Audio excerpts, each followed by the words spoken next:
The Great Salt Lake of Utah is one of the largest inland lakes in the world, although its present size is but a shadow of what it used to be when its shoreline touched the peaks of the surrounding mountains. This mystic body of water is infallibly linked with the story of a courageous people who migrated to this region as pioneers in search of a place in which to live and work and worship in freedom under the leadership of Brigham Young, president of the Mormon Church, and one of the most notable characters in the history of the United States. It was a dramatic moment in the annals of Utah when a Mormon scout, riding ahead of his travel-worn companions, first sighted the great valley of Salt Lake and reported it to Brigham Young, who from this very spot said, "This is the place. Here we will build our city of Zion." The year was 1847.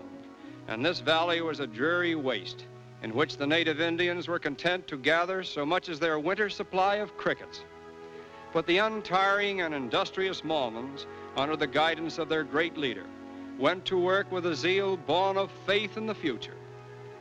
They diverted mountain streams upon the land, and it bloomed.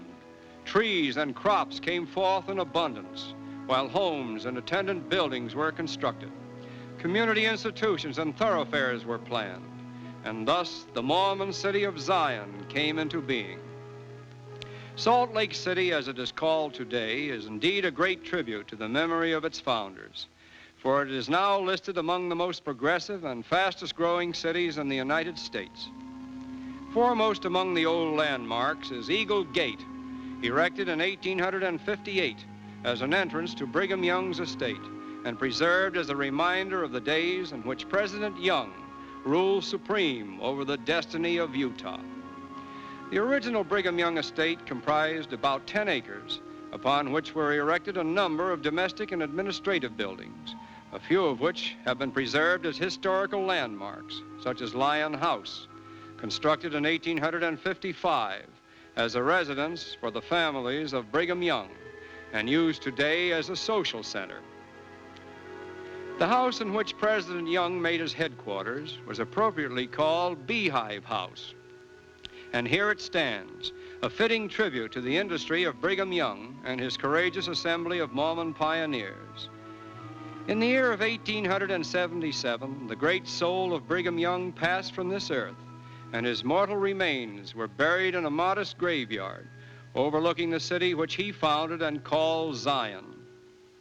He was president of the Mormon Church from 1847 until the day of his death, and his 30 years of office in that capacity is unparalleled in the history of the faith he served so well. In the heart of Salt Lake City, we behold that historic plot of ground known as Temple Square, upon which has been erected the world-famous Mormon Temple, originally designed by Brigham Young, and now used exclusively by members of the Mormon Church for sacred ceremonies.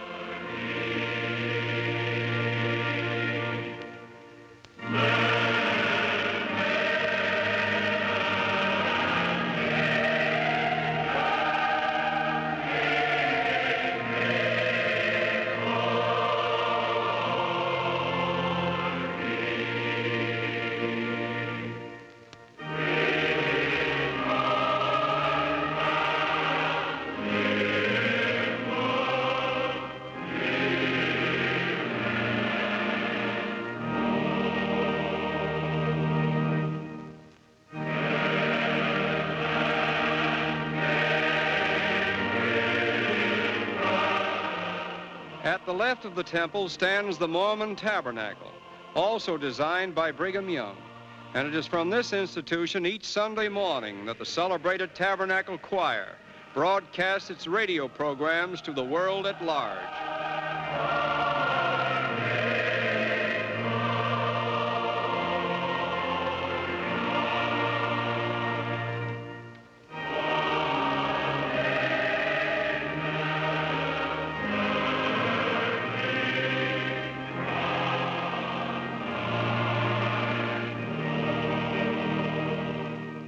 Among the many who have been responsible for the success of these world-famous broadcasts are a group of men whose names are familiar to millions of people, and here we meet three of them. Alexander Schreiner, who shares honors with Frank W. Asper as organist of the Tabernacle's great organ. J. Spencer Cornwall, director of the Tabernacle Choir, which is an unpaid volunteer organization with a membership of 325. And Richard L. Evans, author and narrator of the spoken word, broadcast from the Tabernacle each Sunday morning as we hear it now. As another week of life begins for all men, we pause once more within the shadows of the everlasting hills, while music and the spoken word are heard again from Temple Square in Salt Lake City, at the crossroads of the West.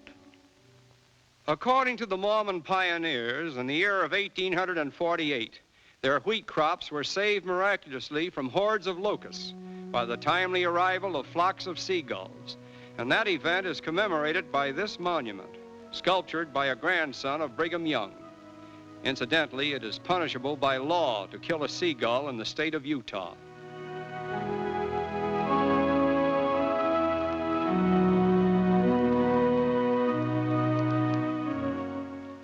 At the crossroads of the city which he founded stands the Brigham Young Monument, perpetuating the great Mormon leader in the act of saying, "This is the place."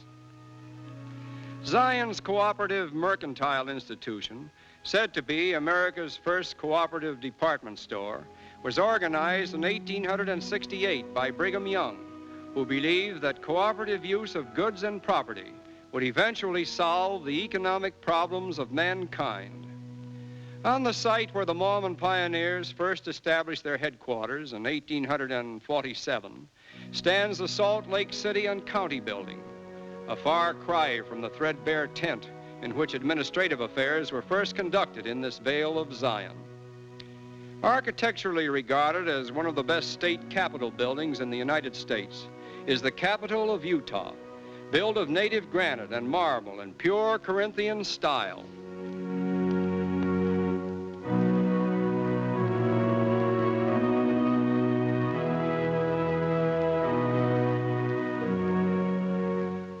Within the shadow of this grand edifice stands the Mormon Battalion Monument, commemorating the heroic march of 500 Mormon volunteers from Fort Leavenworth, Kansas, to the Pacific coast in 1846, when the United States was at war with Mexico. The Mormon pioneers opened the first school in Utah shortly after their arrival, and a few years later, Brigham Young established the University of Deseret, now known as the University of Utah, having the largest attendance of students of any collegiate institution in the Intermountain country.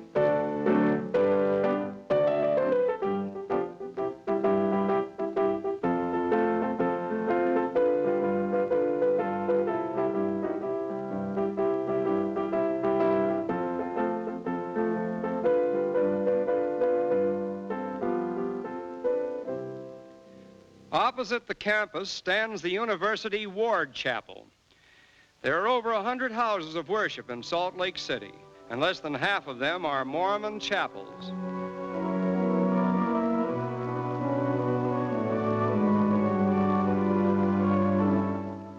The central warehouse and grain elevator of the Mormon Welfare Program is a tribute to the thrift of a people who, through force of circumstances, early learned to provide for their own in times of need.